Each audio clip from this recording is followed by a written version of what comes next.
Hai teman-teman, selamat datang di IT News, tempatnya berita aktual dan fakta yang jarang diungkap media lain. Yuk dukung kami dengan cara subscribe, like, komen, dan share, supaya lebih banyak orang tahu apa yang sebenarnya terjadi.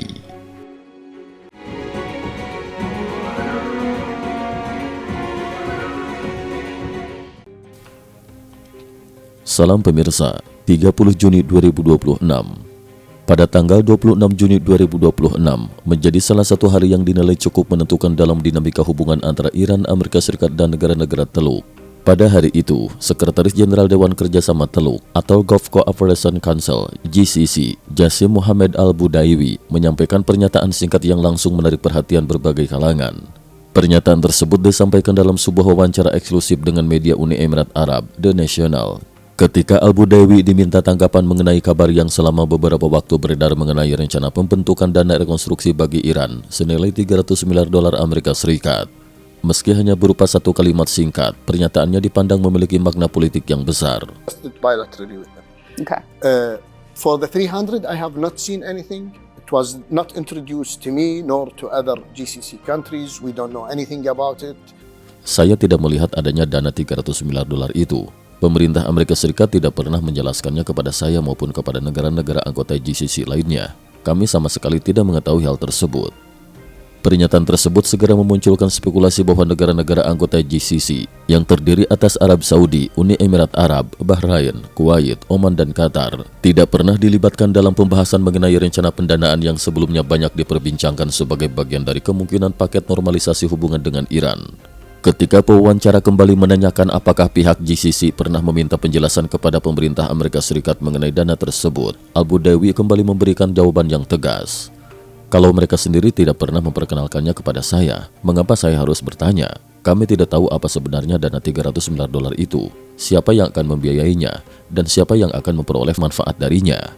Jawaban tersebut menjadi sorotan karena menunjukkan bahwa hingga saat itu belum terdapat kejelasan mengenai keberadaan, sumber pendanaan, mekanisme penyaluran, maupun pihak-pihak yang akan menerima manfaat dari dana yang nilainya mencapai sekitar 4.800 triliun rupiah tersebut.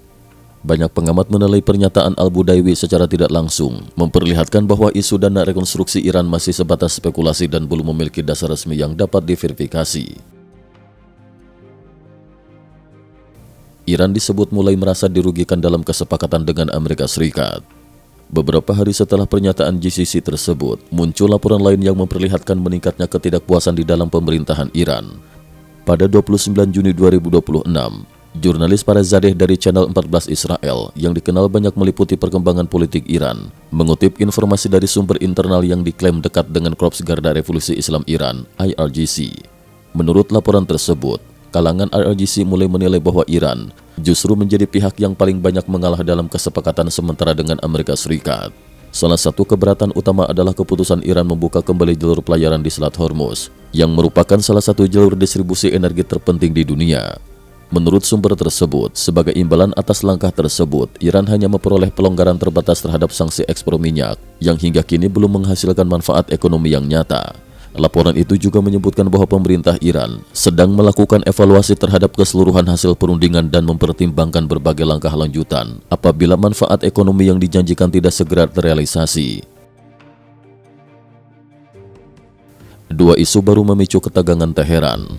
Selain persoalan ekonomi, terdapat dua perkembangan lain yang disebut semakin meningkatkan ketidakpuasan Iran terhadap Amerika Serikat. Pertama, Iran dikabarkan menilai Washington mulai mendorong agar jalur pelayaran internasional lebih banyak menggunakan wilayah perairan Oman daripada wilayah perairan Iran.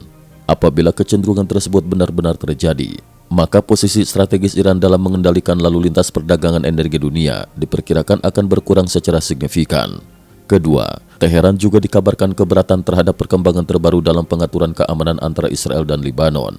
Menurut laporan tersebut, kesepakatan terbaru masih memberikan ruang bagi pasukan Israel untuk tetap berada di sebagian wilayah Lebanon Selatan. Iran memandang kondisi tersebut sebagai kegagalan Amerika Serikat dalam memastikan seluruh isu nota kesepahaman dipatuhi secara penuh oleh Israel. Bagi Teheran, hal tersebut dinilai bertentangan dengan semangat perundingan yang sebelumnya telah disepakati. Pelonggaran sanksi dinilai belum menghasilkan manfaat ekonomi. Meskipun Amerika Serikat sebelumnya memberikan pengecualian sementara terhadap sebagian sanksi minyak selama 60 hari, manfaat ekonomi yang diharapkan Iran ternyata belum juga terlihat. Hingga sekitar 1 minggu setelah kebijakan tersebut diumumkan oleh Departemen Keuangan Amerika Serikat, aktivitas ekspor minyak Iran disebut belum mengalami peningkatan yang signifikan. Para analis menilai kondisi tersebut terjadi karena perdagangan minyak internasional merupakan proses yang sangat kompleks. Sebelum transaksi dapat berlangsung, berbagai tahapan harus diselesaikan terlebih dahulu, mulai dari pemeriksaan kepatuhan terhadap regulasi internasional, negosiasi kontrak penjualan, penyediaan perusahaan asuransi, pengaturan pembayaran, hingga penyiapan armada kapal pengangkut. Seluruh proses tersebut umumnya membutuhkan waktu berminggu-minggu bahkan berbulan-bulan. Sementara itu, pengecualian sanksi yang diberikan Washington hanya berlaku selama 2 bulan. Apabila setelah periode tersebut perundingan kembali gagal dan sanksi diberlakukan lagi, maka seluruh transaksi yang sedang berjalan berpotensi langsung terhenti. Karena ketidakpastian tersebut, banyak perusahaan perdagangan energi maupun pembeli minyak internasional memilih bersikap hati-hati dan belum berani melakukan kontrak pembelian dalam jumlah besar. Pengaruh Iran di Irak terus melemah. Operasi besar di Baghdad sasar jaringan yang diduga dekat dengan Iran. Di saat Iran masih menghadapi tekanan ekonomi, perkembangan lain yang tidak kalah penting terjadi di Irak.